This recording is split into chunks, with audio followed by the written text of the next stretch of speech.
বিরোধী দলনেতার মর্যাদা না পাওয়ার অভিযোগে স্পিকারের ঘরের সামনে অবস্থানে বসলেন শোভনদেব চট্টোপাধ্যায়, কুণাল ঘোষ। এদিন বিধানসভার অধ্যক্ষ রথীন্দ্র বসুর সঙ্গে দেখা করতে যান তৃণমূল বিধায়কেরা, কিন্তু দেখা না পাওয়ার অভিযোগে স্পিকারের ঘরের সামনেই বসে পড়লেন শোভনদেব চট্টোপাধ্যায়, কুণাল ঘোষ।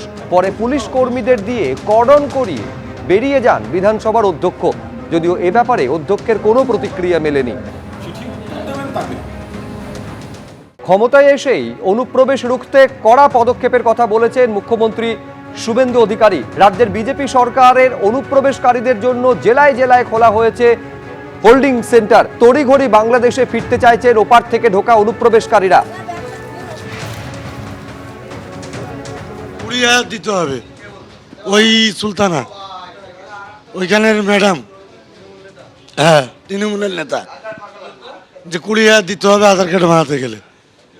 হ্যাঁ, এবারে তে জানে তারা রাজনীতিতে আছে।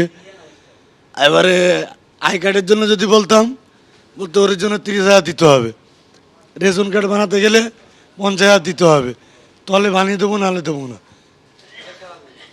ওই নেতা টিএমসির তখন তো অনেক 500-600 টাকা এরকম নিত এক একজনের।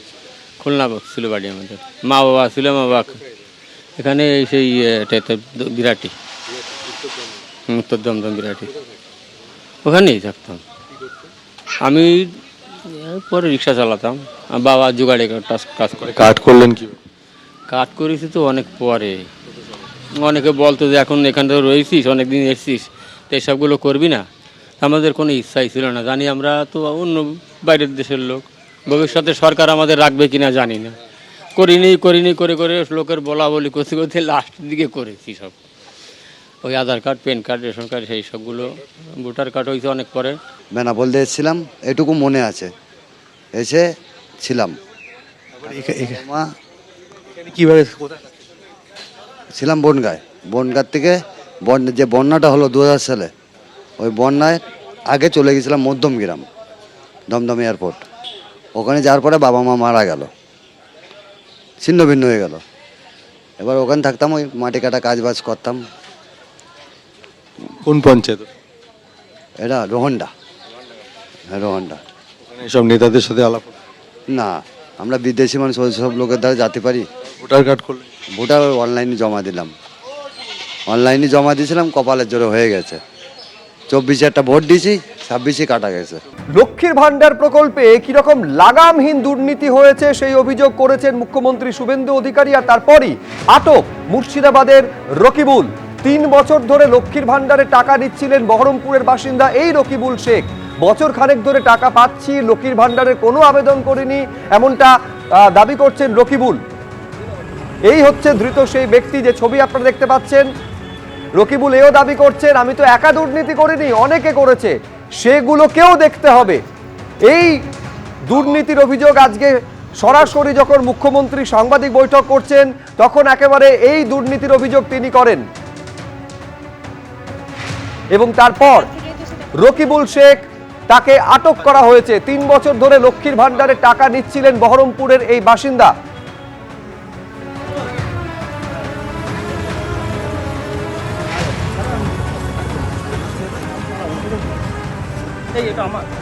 আমি আরো বিস্তারিত জানবো, এই নিয়ে কথা বলবো। রাজীব চৌধুরী আমাদের প্রতিনিধি রয়েছেন। এই যে ব্যক্তি রকিবুল শেখ, কি তার বিরুদ্ধে অভিযোগ, তিনি নিজে কি বলছেন? রাজীব,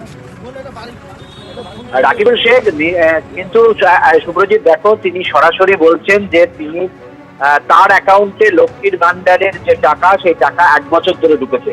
কিন্তু স্থানীয় সূত্রে জানা যাচ্ছে 1 বছর না, প্রায় 3 বছর ধরে, 2023 সাল থেকে তারা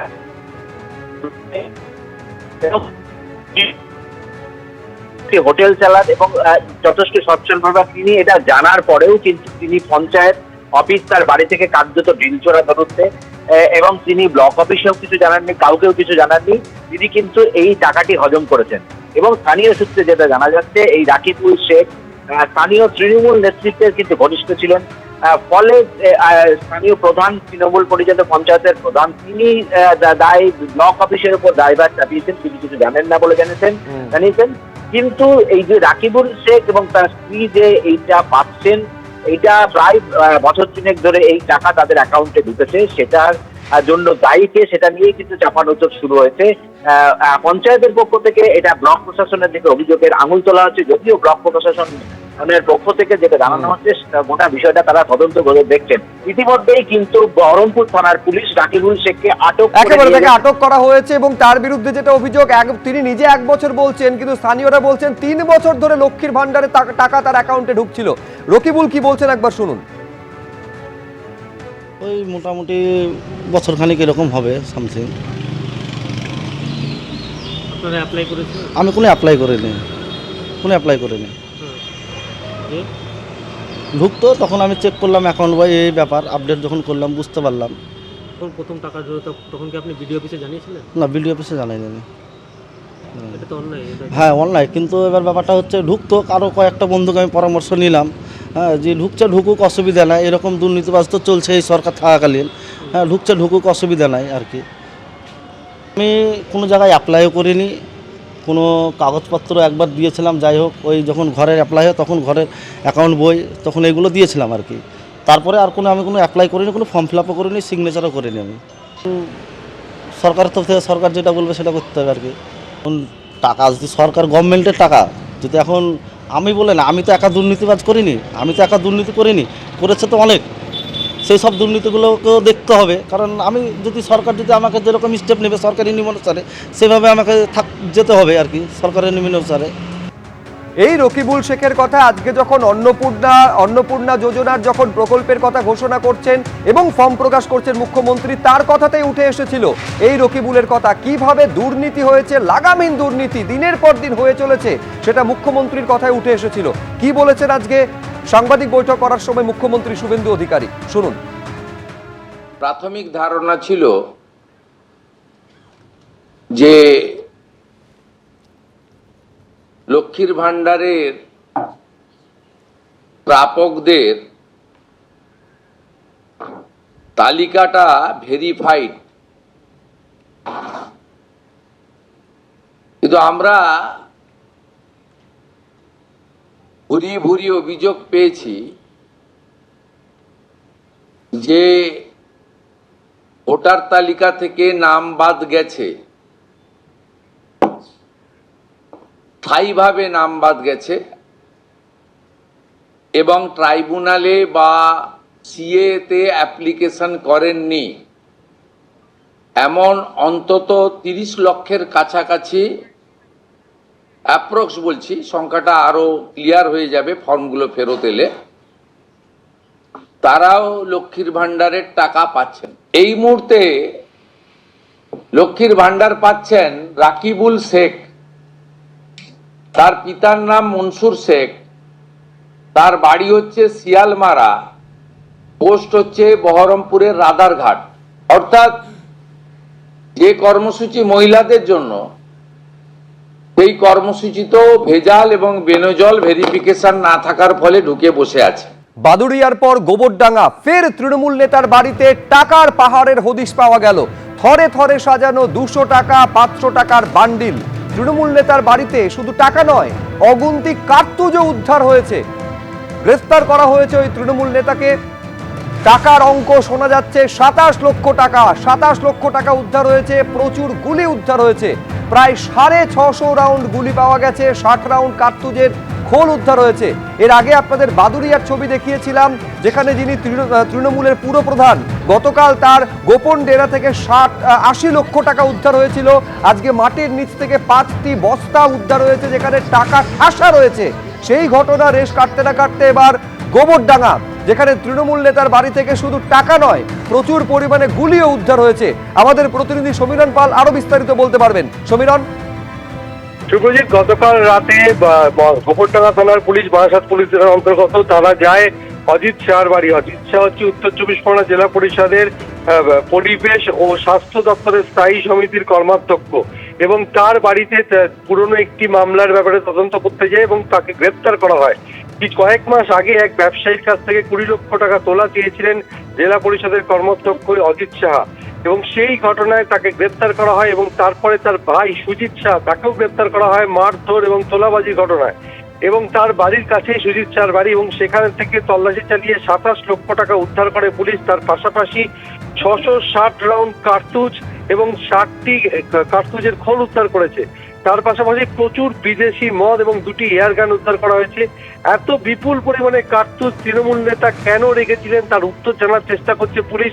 আজ তাই তৃণমূল নেতা অজিত শাহ এবং তার ভাই সুজিত শাহকে বারাসাত আদালতে পেশ করে গোবরডাঙ্গা থানার পুলিশ, এবং 7 দিনের পুলিশ হেফাজতের নির্দেশ দিয়েছেন বিচারক।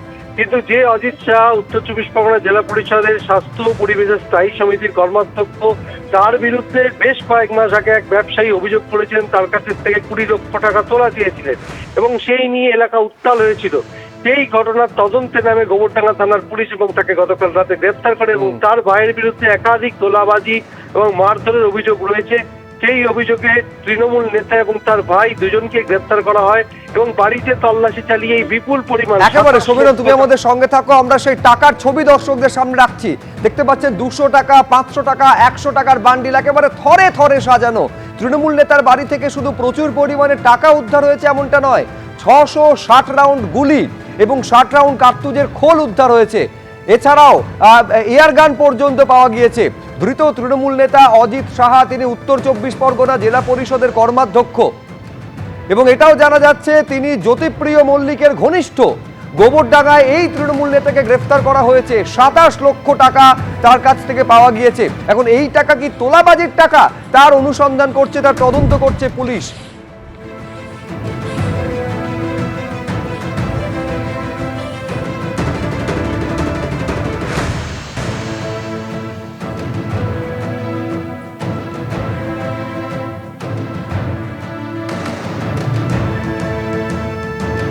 এই ব্যবসায়ীর কাছ থেকে আগে 20 লক্ষ টাকা তোলা চাওয়ার অভিযোগ সামনে আসে। শুধু তাই নয়, একাধিক ব্যক্তিকে মারধরের অভিযোগও রয়েছে ধৃতের বিরুদ্ধে, ধৃতের ভাইয়ের বিরুদ্ধে, এবং তাকেও গ্রেফতার করেছে পুলিশ।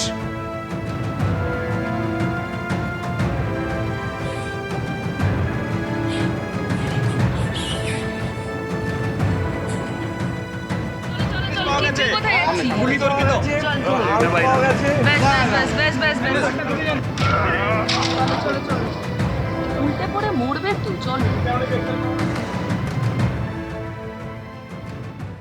এবিপি আনন্দ, এগিয়ে থাকে, এগিয়ে রাখে।